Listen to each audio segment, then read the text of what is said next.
সর্বশেষ যে লোকটা জান্নাতে যাবে তাকে আল্লাহ তাআলা জাহান্নামের আগুনে পোড়াতে পোড়াতে ছাই বানিয়ে ফেলবে। আল্লাহ বলবেন, জিব্রাইল যাও একটু দেখো, একটা মাত্র সেজদা দিয়েছে আমাকে, এরকম কাউরে পাওয়া যায় কিনা। খুঁজে খুঁজে কাউরে পাবে না। আল্লাহ বললেন আবার দেখো, খুঁজে খুঁজে একজনকে পাবে, সামান্য ইমানের ছিটে ফোঁটা তার অন্তরে ছিল। আল্লাহ বলবেন যেহেতু ছিটে ফোঁটা আছে, অনেক মায়ের খাইছে, ওকে বের করে জাহান্নাম থেকে বের করে একটা নির্ধারিত দূরত্বে রেখে দাও, রেখে দেওয়া হবে। কিন্তু জাহান্নামের আগুনের লেলিহান শিখাতে তার গা ঝলসে যাবে। সে আল্লাহর ডেকে বলবে, মাবুদ তোমার কাছে আমি কিছু চাই না, জাহান্নাম থেকে তুমি আমাকে বের করেছো, জীবন নদীর পানি তুমি আমার গায়ের মধ্যে ঢেলে দিয়েছো, আমি আবার সজীবতা ফিরে পেয়েছি, আমি তোমার কাছে জান্নাত চাই না, শুধু নিরাপদ একটা দূরত্বে আমাকে রেখে আসো, যাতে জাহান্নামের আগুন আমারে কষ্ট দিতে না পারে।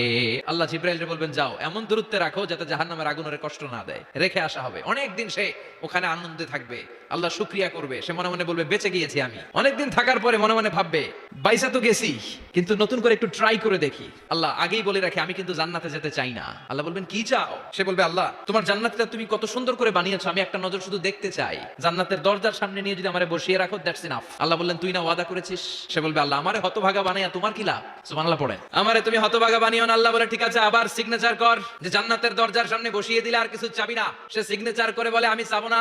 আল্লাহ বললেন জিব্রাইল বেচারারে ধরে জান্নাতের গেটের সামনে বসায় দে, এবার জান্নাতের গেটের সামনে বসে বসে জান্নাতের সৌন্দর্য দেখা শুরু করবে। সুবহানাল্লাহ। ওই হতভাগা লোকটা বলবে আল্লাহ এত সুন্দর জান্নাত তুমি বানালা, চোখ দিয়ে সৌন্দর্য দেখি, কান দিয়ে আওয়াজগুলো শুনি, হুর আর গেলমান হেঁটে বেড়ায়, এত সুন্দর জান্নাত চোখ দিয়ে দেখি, ঢুকতে পারি না, আমারে কষ্ট দিয়ে তোমার কি লাভ?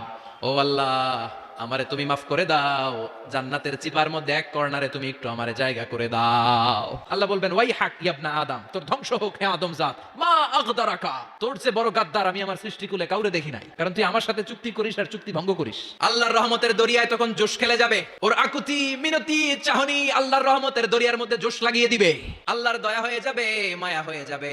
আল্লাহ বলবেন ঠিক আছে জান্নাতে যা। লোকটা এবার এক দৌড়ে জান্নাতের ভিতরে ঢুকে যাবে। লোকটার দৌড় দেখে আবার লোকটারে আল্লাহ ডেকে বলবে একটু দাঁড়া, জান্নাত তো দিছি, তো দৌড় দিলি কেন? সুবহানাল্লাহ কইবেন না? লোকটি বলবে আল্লাহ প্ল্যান তো আমি কম করি নাই, এত চেষ্টার ফলে আমি আসতে পারছি, আবার যদি তুমি বাইর করে দাও, এই জন্য এক দৌড়ে এমন চিপার মধ্যে লুকামো যাতে তুমি আমার না দেখো। আবার আল্লাহর রহমতের দরিয়ায় জোশ খেলে যাবে। আল্লাহ কাছে ডাকবে, কাছে আয়, ও গোলাম তোর কি মনে চায় আমারে বল, আজকে তুই চাইতে থাক, আমি দিতে দিতে তোর মনের সব আশা পূরণ করে দেব।